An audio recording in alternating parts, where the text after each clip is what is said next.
Hello दोस्तों, स्वागत है आपका हमारे यूट्यूब चैनल पर।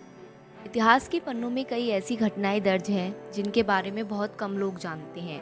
इनमें कई घटनाएं ऐसी हैं जिनके बारे में लोगों को पता तो है, पर उसके पीछे का कारण आज भी लोगों के लिए रहस्य है। ऐसे में जानते हैं कि आखिर एक गांव रातों रात वीरान कैसे हो गया और किस आधार पर इस गांव को भूतिया कहा जाने लगा। ये गांव राजस्थान के जैसलमेर से करीब 20 किलोमीटर की दूरी पर है, जिसका नाम है कुलधरा। इस गांव के लिए कहा जाता है कि यहाँ भूतों का बसेरा है। इस गांव में कोई नहीं रहता। गांव में काफी पुराने कुछ मकान बने हुए हैं जो पूरी तरह से खंडर बन चुके हैं। इस गांव की गिनती देश के हॉन्टेड प्लेस में की जाती है। कहा जाता है कि ये गांव 200 साल से वीरान है। यहाँ रात में तरह तरह की आवाजें आती हैं और रात में यहाँ जाने की मनाही है। वैसे लोग दिन में जाने से भी डरते हैं। ये कुलधरा गांव आज जिस हालत में है, पहले ऐसा नहीं था।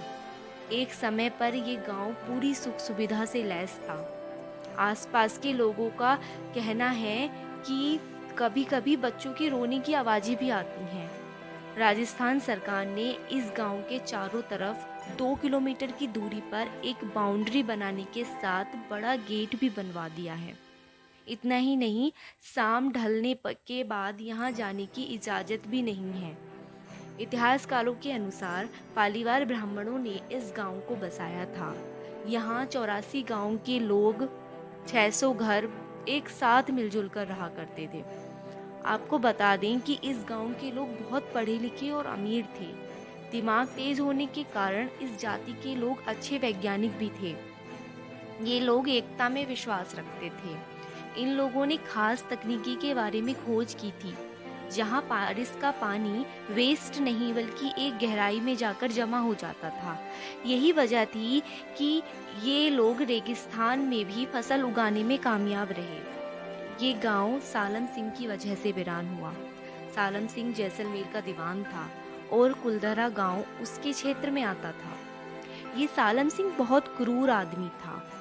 सालम सिंह औरतों के मामले में भी बहुत बदनाम था। यही वजह थी कि औरतें उसके किले की तरफ जाना। एक बार की बात है, ये सालम सिंह कुलधरा के दौरे पर निकला। उसी समय उसकी नज़र वहाँ के पंडित की बेटी पर पड़ी। सालम सिंह ने पंडित की बेटी से शादी करने की इच्छा जाहिर की, लेकिन उसकी मनसा पूरी नहीं हो सकी। उसने बहुत बार पंडित की बेटी को उठवाने की भी कोशिश की, पर वो उसमें भी नाकामयाब रहा। अब सालम सिंह ने कुलधरा गांव में ये संदेशा भिजवा दिया कि अगर अगले पूर्णमासी की रात लड़की को सालम सिंह की हवेली पर नहीं भेजा गया तो पूर्णमासी के अगले दिन वो सैनिकों के साथ उस गांव पर हमला कर देगा। लोगों ने इस समस्या को हल करने के लिए पंचायत बुलाई और मंदिर में गांव के सभी लोग इकट्ठे हो गए, जिसके बाद बातचीत शुरू हुई और सबने एक फैसला लिया कि वे चुपचाप गांव खाली कर देंगे। इन लोगों को ये बात पता थी कि अगर ये 1-2 दिन के बाद जाएंगे तो ये बात बाहर आ जाएगी, इसलिए इन लोगों ने फैसला किया कि ये उसी रात जाएंगे। लोग अपने साथ कीमती और ज़रूरी सामान बांधा और रातों रात गांव को खाली कर दिया। बाकी चीज़ें जस की तस छोड़ दी और जाते जाते इन लोगों ने गांव को एक श्राप भी दे दिया कि ये गांव अब कभी नहीं बसेगा और जो भी यहाँ बसने की कोशिश करेगा वो कभी खुश नहीं रह पाएगा। उसके बाद पूर्णमासी का दिन बीत गया। गुस्से में सालम सिंह कुलधरा गांव की तरफ बढ़ता है, पर वहाँ पहुंचकर उसके होश उड़ गए, क्योंकि उस गांव में सन्नाटे के अलावा कुछ नहीं था। पूरे गांव की तलाशी लेता है, पर उसे एक शख्स भी नहीं मिला।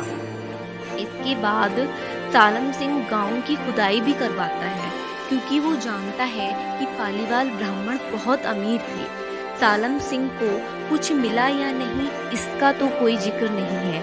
इतना ही नहीं, सालम सिंह के सैनिकों ने इस गांव में बसने की भी कोशिश की, पर उनके साथ कभी कुछ अच्छा नहीं रहा। कहते हैं एकता में बहुत बल होता है, इसीलिए पालीवाल ब्राह्मणों ने अपना गांव छोड़ना सही समझा, पर गांव की बेटी की इज्जत के साथ समझौता नहीं किया। तभी से ये गांव वीरान है। आपका इस बारे में क्या सोचना है कमेंट बॉक्स में ज़रूर लिखें। Thank you for watching.